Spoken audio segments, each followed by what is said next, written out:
Welcome, everyone. Welcome back to the First Team NFL Draft and College Football Podcast. We are getting closer and closer to the 2024 NFL Draft. We'll actually be live in Indianapolis coming up here in just a week. So we're giving you guys a little bit of deep dive into some of the top prospects in the 2024 class and a little bit of insight into some of the great backstories. Because if you've listened to this podcast for the last few years, you know that we're trying to give you guys as much context and as much players and much evaluation and as much information as you possibly handle for each draft class. And we have with us one of the top defensive backs in the 2024 class, Mr. Caelen Carson, who is a star out of Wake Forest. If you haven't seen his film already, you want to go back and watch it. Number one, he has been a dynamic player for the Demon Deacons over the last few years, 29 pass breakups. One of the top defensive backs in all of college football, not just the ACC. Caelen, really appreciate you for taking the time, man.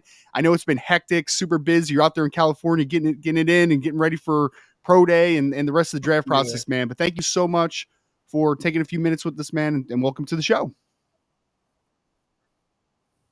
No problem. Absolutely, Thank you, man. Absolutely. So, Caelen, I wanted to start you out here, man, because I wanted to break down a little bit as far as Wake Forest for a second, because I went back. I did a little bit of a deep dive, and I know you're a Waldorf, Maryland guy, North Point High School. I went back to, I know you played basketball. I know you did track and field, and obviously you were a very prominent football player there, 3-star recruit coming out. Can you take me through just a little bit of your decision to go to Wake Forest and kind of looking back on everything, how grateful you are for the decision that you made to be a part of the Demon Deacon program? Yeah, so out of high school, basically, that was my only Power 5 offer. And it was a blessing that it was Wake Forest because it's a prestigious university, great academic school, and then you counter that with playing in the ACC. So it was kind of the perfect move for me. Not too big of a school, not too small of a school, and then for a person to develop, it was like, you know what I'm saying, the perfect fit for me. So Wake Forest, while you were there, historically has not been a really strong football program, but while you were there, it was some of the best that we've seen over the past few decades. And Coach Dave Clawson, I'm a very big fan of what he's done. Bit of a two-parter here. One, Coach Clawson, getting to be around him, and what is he like as a head coach? Because I feel like a lot of people aren't truly exposed to that Wake Forest program. And then two, what is just the general environment around that school and their athletics when everything is going well and you guys are winning? I would say like Dave Clawson, he's a good guy. Like he's one of the most kind-hearted people. And I think he cares about his players, and he's not just like somebody that's just not really too intact with their players. I feel like he set a culture at Wake Forest that any other school really don't have. Like we might not have always been the best school, like obviously record-wise, but I feel like we always had the best culture. Just like the first class culture and how to carry yourself around campus, how to carry yourself when you're on the bus or on a flight to play a game. And I just think he really set the standard high for us coming out of college. Just knowing how to act or prepare us for the real world outside of football. So Caelen, I know that you were that's what type of guy. I know that you were a player that was a prominent piece of the Wake Forest defense for your entirety there. I mean, literally, you were playing a ton as a freshman, and you just kept getting better and better. Can you talk to me about your maturation as a football player over the last couple of years? Because, I mean, the one thing I love about your game is personally, like whether Wake Forest needed you as an outside corner or playing inside at times in the slot against certain situations, certain matchups, you really came to, take the best matchups and play against some of the best wide receivers in the ACC. Can you talk to me about just your maturation as a football player over the last couple of years? I think it was really just like development, and like that goes to the coaching staff. My first couple years, I think first 3 years, I had Coach Paul Williams as my corners coach, and he helped develop me year by year. So when I first came in there, I was really, really raw, and now I think I got some of the best technique. But it just took time and like repetition, so reps after reps after reps to get me better. And as far as like really developing, they kind of threw me in the fire my freshman year. Like I started as a freshman, so it was either you get better or you drown basically. So there's a lot of really good receivers in the ACC that you've gotten the chance to match up with, especially in the film that Ryan and I were talking about earlier. The one game that really stood out to us is the way that you played against Florida State, which Johnny Wilson, Jaheim Bell, Caelen Coleman, there's a lot of really good guys that are going to get drafted early from that team. If you had to pinpoint two guys that you remember, or maybe just a particular team that was your most difficult matchup or most talented guy that you went against, is there somebody that sticks out? Just been at Wake Forest the last year. Just your whole career. Got to go to Dontavian Wicks. Okay. He's by far. It's a good pick. And it probably doesn't seem like a big name to you guys, but he's a real deal. Like, as far as just like speed mixed with route running and quickness, I think he has all that. Like everything you want in a receiver, I think he has. So I would definitely he's funny enough is that we actually had Dontavian on this podcast before, and I mean we're not surprised at all that he was very good this year for the Green Bay Packers as a rookie. It's not surprising one little bit. I'm curious because like Joe mentioned a couple bigger body guys like Caelen Coleman and Johnny Wilson. I've seen you now also match up against the smaller diminutive slots during your career. You just mentioned Dontavian Wicks, who's a little bit of a bigger body, but he's a really good route runner. As a cornerback, how would you kind of, I guess, categorize yourself? Like I've seen you in press man, I've seen you in zone, I've seen you on the inside, I've seen you on the outside. If I had to ask you to describe yourself as a defensive back, how would you kind of categorize yourself? Just as far as like categorizing myself as like press man or zone. Yeah, like how would you describe yourself if I asked you to like just tell me what are the biggest strengths of your game, if that's a little bit easier? Okay. Biggest strength I would say probably man, press man. We Wake Forest haven't really done a lot of press man, but I can like that's my advantage. Press man, I can really do it all. I feel like I can do it all, but my strengths are definitely man, press man. So we're pretty deep into this draft process, and things are starting to pick up with the combine coming around. Senior Bowl was not too long ago. We were just wondering the situation that were you invited to the Senior Bowl and then decided not to participate, and just kind of curious the background on why you maybe chose to just focus on the training at this point. Yeah, I was invited to the Senior Bowl. Yeah, Senior Bowl. That's what we thought. Accepted it, but it was just like as far as my process, like it was just not enough time for preparation and stuff like that, and we wanted to work on other things. Well, talk to us about what you're doing now. Obviously, I mean, we talked about it a little bit beforehand, but tell the folks where are you training right now, and just how are you enjoying the grind of combine prep? Because for people that don't know, you're not just running 40s and benching all the time. Like you're probably doing interview prep, you're doing field work. Like, how's the process been out there in Cali so far? It's really been good. Like you said, we're not just doing 40s and benching the whole time. It's a lot of other stuff, PT. Really kind of like college. Really, you have a whole schedule every day. Probably be done over here. We're done by 2 p.m. every day. You have the rest of the day free. Like you got like mandatory meals, interview prep, PT, just a lot of stuff. They'll look at like the way you're running, see if you're running properly, like so the mechanics of running. It's all different type of stuff, and it's not just all full go stuff. So, if there's one drill at the combine, and there's a possibility this airs like right around the combine kicking off. So, if you had to call your shot though on one of the drills that you think you're going to test the best in, which one do you think it's going to be?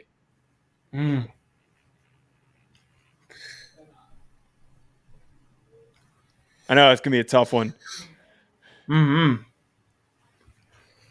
Also, don't want to give away any spoilers. I don't know. We're going to hold off on that one. Well, okay, I got you. Much? But on that note, though, I was just going to say, outside of just your anxiousness to test and to be able to showcase yourself as an athlete, though, what are some things that you're most looking forward to, just getting up to Indianapolis and being around the scouts, evaluators, decision makers? Like what are some goals that you have outside of just testing really well, obviously, that week? I want to interview really well. I want to leave Indy letting everybody know who I am and what I stand for. Um, and just letting them really get to know me as a player, and just also not as a player, just as a human, just outside of football. So you get Speaking a couple minutes to really show who you are, basically. And my goal is to just show them who I am in those couple minutes. No, for sure. The interviews are always a really under talked about portion of the NFL combine, and talking about those interviews. And I love that answer. I think that a lot of people always just so much focus on who had the fastest 40, but a lot of times these conversations that happen behind closed doors end up deciding who it gets drafted in certain spots and which teams really fall in love with certain prospects. Is there a certain team that maybe just growing up you were a fan of that you'd love to play for? And then has there been any teams throughout this process that you've really connected with that you'd really love the opportunity to play for them? So I didn't go to Senior Bowl, so I've been on like phone calls, but I haven't really talked to that many teams just based off of me not going to the Senior Bowl. So when I go to the combine, it's probably going to be a lot more teams I talk to. And then as far as like teams I'll play for anybody. Like just I really don't have one team that I'll play for. I'll play for anybody that drafts me. Like be grateful for that opportunity. Caelen, I know you already mentioned it a second ago, but you mentioned you want people to know you as a person. Well, just kind of a glimpse into that a little bit.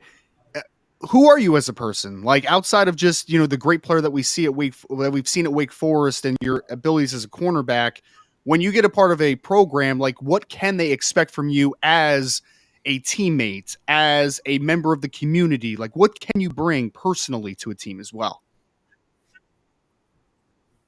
Okay, so as far as like bringing to the team, I'm going to do whatever, coaches want me to do. And as far as to my teammates, like I'm not the most talkative person, but I will lead by just me doing me. So I'm that type of leader, and I'll create relationships because I'm don't talk that much, but I'm all about relationships.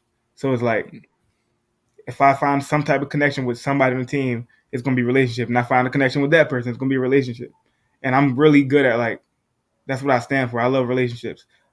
This past year at Wake Forest, like I took that leadership role and I started by creating relationships with the young guys. And that's just how I do. That's how I operate. All about relationships. Um, and then it's just far as just like who I am, like for the community, like I'm all about the kids. At Wake Forest, I started the whole class myself. Like me and my professor, we started a whole class just to go help the middle school children. Wow. So every week we'd go into middle schools, talk to them, um, really just check in on them, check their grades.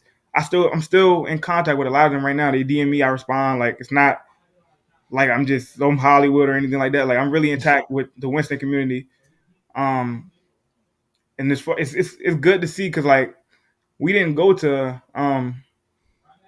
like the schools that didn't need help. We went to the schools that were struggling, like D-level schools and stuff.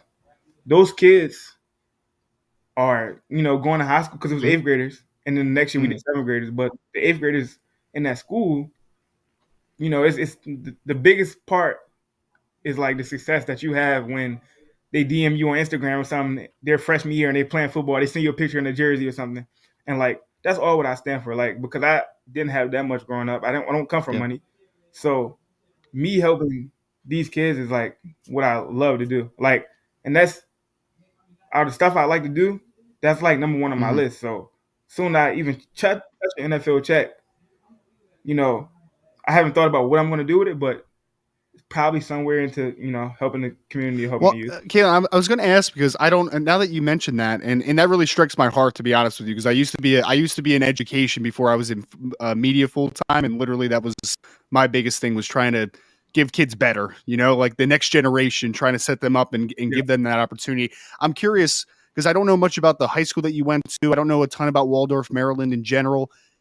I don't know as far as like if you are one of the first athletes to come out of there and the role model aspect of everything, but how important is it for you to just continue to be that role model that you were just talking about, to give people hope, to be maybe help them aspire to be something? Like, how important is that for you? So it's real important. We have Rasheed Walker went to my high school. He's the tackle for the Packers, playing with Dontavian Yep. Witt. But aside from him, we don't have nobody from Waldorf that really brings back and like the role model for our community. And I feel like I'm a little bit more tapped into the Waldorf area more than Rasheed. And like me and Rasheed are locked in, but I feel like I'm a little bit more tapped in to Waldorf just because I probably was there longer than him. And so it's like I feel like when I get drafted or when I go to the league, it's gonna be more people to see me. And I think it's just real important for me to just continue being that role model and continue like setting a good example, because where I'm from, like I said, it's not too many people that made it to the NFL or made it to the next level like that. So it's very important to me to make it known that, hey, if I can do it, you can do it. Like, it's not just me that can do it. I can come back and help you, and now you can do it. So, last question that I had, Ryan, before I let you finish up with anything, it's really always awesome hearing somebody's journey come from somewhere that maybe doesn't always typically put out a lot of NFL players. And you talked about how you only had really one Power 5 offer. When did it really click for you that this NFL opportunity was realistic? When did it, like, was there a moment, was there a game, was there an interaction with, scouts that started to showing up to practice that you were like saying to yourself, I can accomplish this goal that I've set out, that I'm going to make it to the NFL?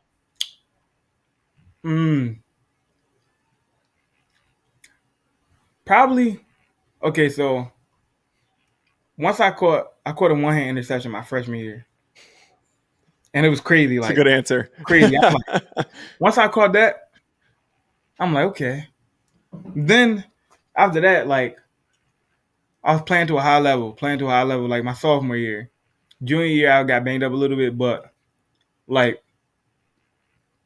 I realized, like, I'm thinking like I'm the best in this conference. Like, I feel like I'm one of the best in this conference.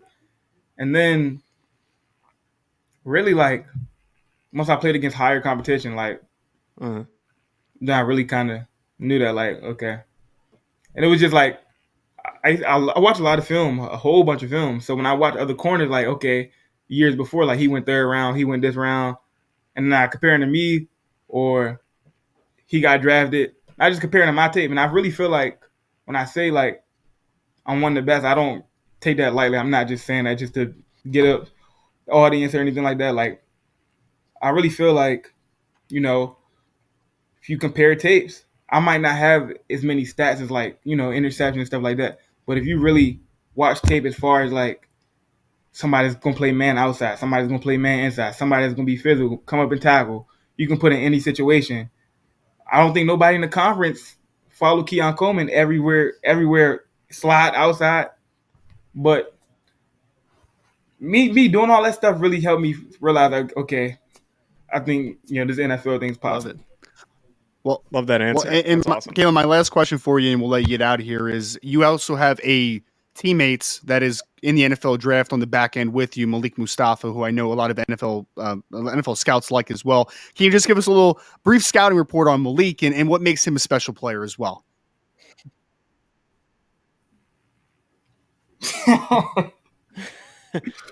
Malik, man, he's everything you want.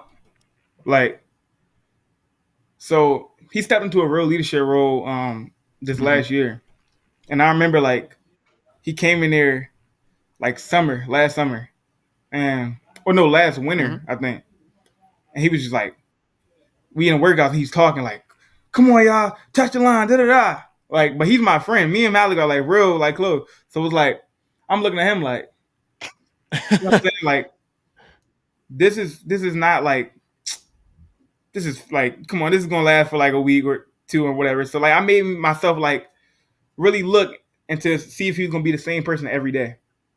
I'm like, let's see if he's gonna be the same person every day. And I can honestly say he's the same person every day. Like he's gonna get in your ass, like he's gonna get in everybody's ass. He's going, you know, handle his responsibility, make sure everybody's straight. And like as far as like him playing, it's gonna tape gonna speak for itself. I feel like he's one of the slept on safeties. He's gonna be a gem in the draft.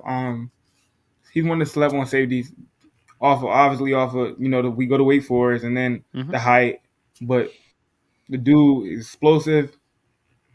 He can hit you, like he can get from one end of the field to the other end of the field. He's fast, like, and he plays at a high level, like real high level. And his game speed is, I haven't seen no game speed like him. His game speed is crazy.